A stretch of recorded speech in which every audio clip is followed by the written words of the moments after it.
সর্বশেষ, এটা আমার শেষ জুমা বলতে উমরায় যাব। আমার চতুর্দিক থেকে বলা হয়েছে একটু সমঝোতার ভিতরে। তাই আমি বলছি আল ইসলাম ও ইয়ালু ওয়ালা ইউলা, ইসলাম সবসময় সমুন্নত ছিল। ইসলাম কারো ভিখারি না যে কারো কাদের উপরে ভর করে ইসলামকে বিজয় লাভ করতে হবে। ইসলাম সবসময় বিজয়ী ছিল। ইসলামের বিষয়ে কাউকে কম্প্রোমাইজ করা হবে না। আরে মরণের ভয়, এটা তো শাহাদাতের একটা তামান্না, জীবনে আর কিচ্ছু নাই, শুধু উমরার একটা আশা আছে, আল্লাহ এটা যদি নিয়ে যান এই আশাটাও পূরণ হবে।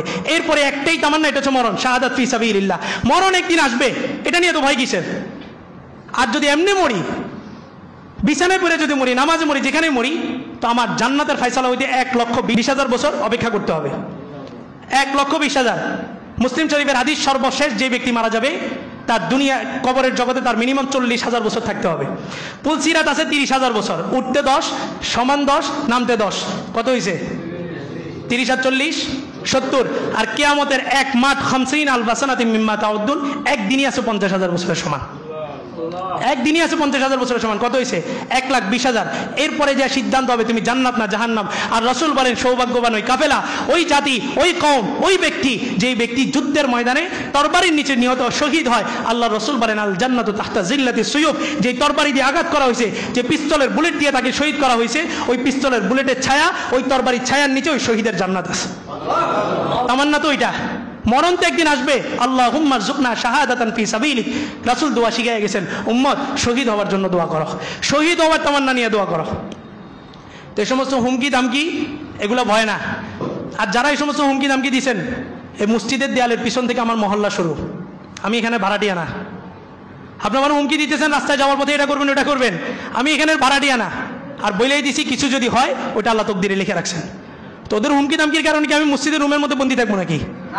হ্যাঁ, আমারে বললো যে আপনি জুমা থেকে বিদায় নেন, বিদায় নিয়ে ওখান দিয়ে আপনি উমরা চলে যান, আর এদিকে থাকেন না, পরিস্থিতি গোলাটে না, বিতর্কিত না হোক, বিশৃঙ্খলা না হোক, আমি এই জন্য চাইতেছি না।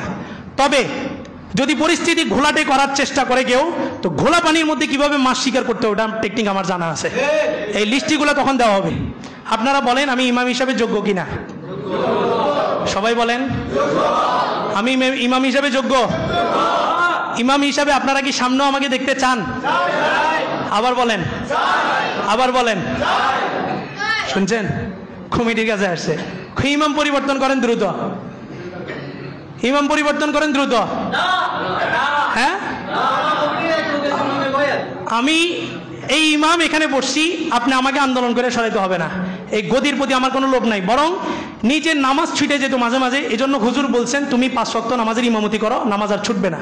দেখলাম যে আলহামদুলিল্লাহ ইমামতি নেওয়ার পরে নামাজ আর ছুটে না, এই জন্য ইমামতি নেওয়া। এটা দিয়ে আমার পেট পালতে হবে, আমি ওই ইমাম না।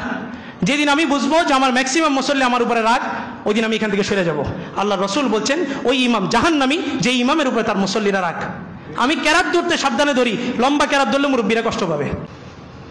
তো দিন শরীয়তের এই বিষয়গুলা আমার স্পষ্ট করার দায়িত্ব। যত হুমকি আসুক, আমাকে হুজুররা ডাকছেন, সভাপতি সাহেব সহ গেছে, বললেন যে ওনারা পুরা ফেনীর আলেম সমাজকে একটা জিম্মি করে রাখছে। রশিদিয়া, জহিরিয়া, মুফতি আহমদুল্লাহ সাহেব সমস্ত হুজুরদের কাছে গেছে। আমি এখন কথা সাবধানে বলতে হবে, আমার ওনারা ডাকছেন। আমি বলছি আলাসনা আলাল হক, হুজুর আমি যে কথাগুলো বলি এগুলো কি হকের উপর নয়? হজরত ওমর আসছেন, মক্কার পরিস্থিতি কি কঠিন, হজরত ওমর ইসলাম ধর্ম গ্রহণ করছেন। দেখেন যে আল্লাহ রসুল লুকিয়ে রয়েছে, বলে যে ইয়া রাসূলুল্লাহ আলাসনা আলাল হক, আমরা কি হকের উপর নই? তা আল্লাহ রসুল বলছেন নাম, আমরা হকের উপরে আছি। ওয়াহুম আলাল বাতিল, তারা কি গুমরাহির উপরে নয়? তো বলে যে হ্যাঁ তারা গুমরাহির উপরে আছে। আলাইসাল জান্নাতু বাদা মাউতিনা, আমাদের মৃত্যুর পরে কি জান্নাত আমাদের ঠিকানা নয়? রাসূল বললেন হ্যাঁ আমাদের মৃত্যুর পর আমাদের জান্নাত ঠিকানা। ওয়ান্নারু মাউতিহিম, তাদের মৃত্যুর পরে কি জাহান্নাম তাদের ঠিকানা নয়? রাসূল বললেন যে হ্যাঁ তাদের মৃত্যুর পরে তাদের জাহান্নাম। ওমর বললেন মাল ইখফা, তাহলে গোপন কিসের? বের হন, নারায়ে তাকবীর দিয়ে বের হয়ে গেছে। তা আমি যদি হকের উপরে থাকি, আমার কথাগুলো যদি হকের উপরে আসে, তো আমার সাথে মোকাবেলা করবেন। কোরআনও একটা, হাদিসও একটা, আপনারও কোরআন একটা, হাদিস একটা। আসেন সামনাসামনি বসি, কথা বলে আমাকে মাসালা বুঝাই দেন। কিন্তু ইসলাম কি এতই কাঙ্গাল হয়ে গেছে, দেশের পরিস্থিতি দেখে ইসলামের কথা বলতে হবে? আর ইসলাম কি এতই কাঙ্গাল হয়ে গেছে আমি এক আনাসের বাইচা থাকতে হবে? আমাকে বললেন যে আপনি ওখান থেকে সরলে, আল্লাহ না করো কোনো একটা অ্যাক্সিডেন্ট যদি ঘটে, তা আপনার পরবর্তীতে ওখানে লোক ফিট করবো। বাহ, ইসলাম এতটাই কাঙ্গাল হয়ে গেছে।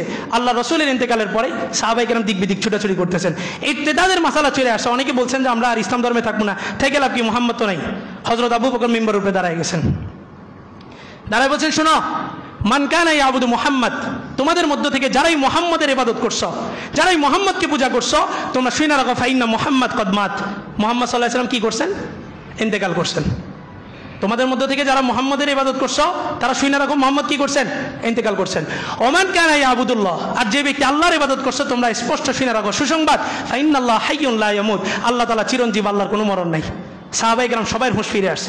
আল্লাহ আয়াত নাযিল করছেন ওমা মুহাম্মাদুন ইল্লা রাসূল, মুহাম্মদ তো একজন মাত্র রাসূল, কদ খালাত মিন ক্বাবলিহির রাসূল, তার পূর্বেও তো অনেক রাসূল চলে গেছে, কোন রাসূল কি কিয়ামত পর্যন্ত থাকবে নাকি? তো রাসূলের মৃত্যুর সংবাদ শুনে যদি তোমরা পৃষ্ঠ প্রদর্শন করো তো শুনে রাখো তোমরা আল্লাহর কোনো ক্ষতি করতে পারবে না, বরং তোমরা নিজেরাই নিজেদের কি করলা? ক্ষতি করলা। আল্লাহ রাসূল বলেন লা তাযালু তায়ফাতুম মিন উম্মতি যাহিরিনা আলাল হক লা ইয়াদুররুহুম মান খালাফাহুম, কিয়ামত পর্যন্ত একটা জাতি থাকবে, আলেমদের একটা শ্রেণী থাকবে, সমস্ত পরিস্থিতি অনুকূল হোক প্রতিকূল হোক সর্ব অবস্থায় তারা হকের কথা বলে যাবে। রাসূল বলেন আমি গ্যারান্টি দিতেছি লা ইয়াদুররুহুম মান খালাফাহুম, তার বিরোধিতা যারা করবে তার সামান্য একটা পশমও বাঁকা করতে পারবে না। আনাস ইবনে মালিককে ধরে নিয়ে গেছে হাজ্জাজ বিন ইউসুফ। হাজ্জাজ বিন ইউসুফ ইসলামের সবচেয়ে বড় জালেম বাদশা ছিল। আনাস ইবনে মালিক তার বিরুদ্ধাচরণ করছে, বাগী। আর ইসলামের বিধান হলো যদি শরিয়া কায়েম হয় দেশদ্রোহীকে সরাসরি হত্যা করতে হয়। হাজ্জাজ বিন ইউসুফ তারা অ্যারেস্ট করে নিয়ে গেছে।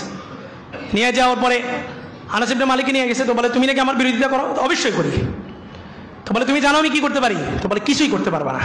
আর তোমার বিরোধিতা এই জন্য করি, বদরি সাহাবী জুবাইর ইবনে আওয়ামের রক্তে তোমার হাত রঞ্জিত হয়েছে, তুমি জুবাইর ইবনে আওয়ামকে হত্যা করে চৌরাস্তার মোড়ে ঝুলিয়ে রাখছো, একজন সাহাবীকে হত্যা করছো, তোমার বিরুদ্ধাচরণ করবো না, কার বিরুদ্ধাচরণ করবো?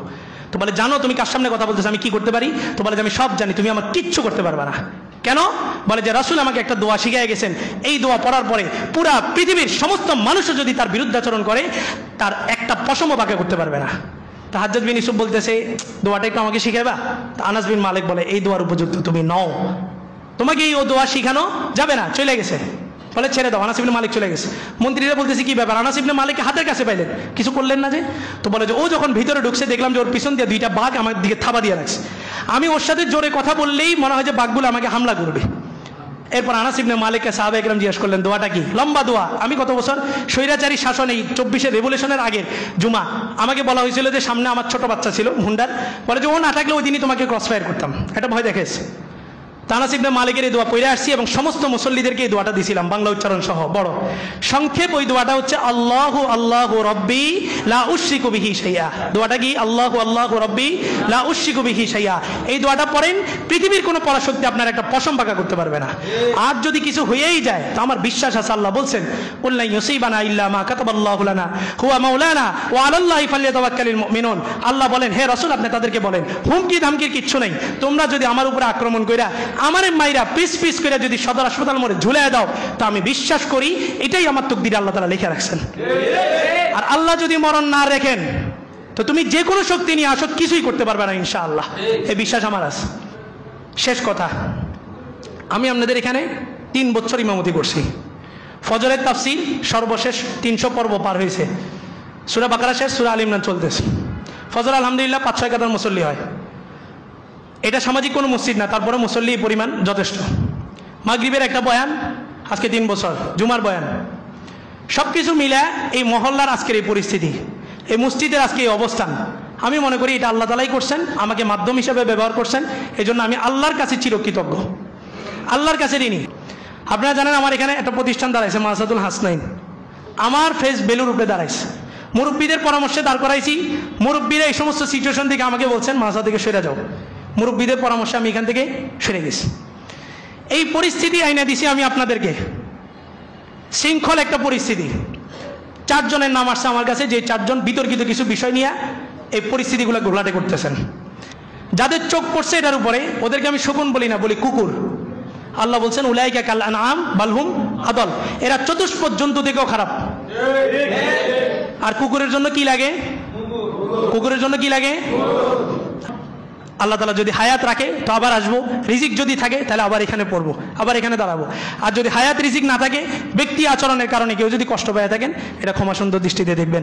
আর প্রত্যেককে আমি দিল থেকে মাফ করে দিছি, কারো উপরে কোনো কষ্ট নাই, কোনো রাগ নাই, কোনো ক্ষোভ নাই।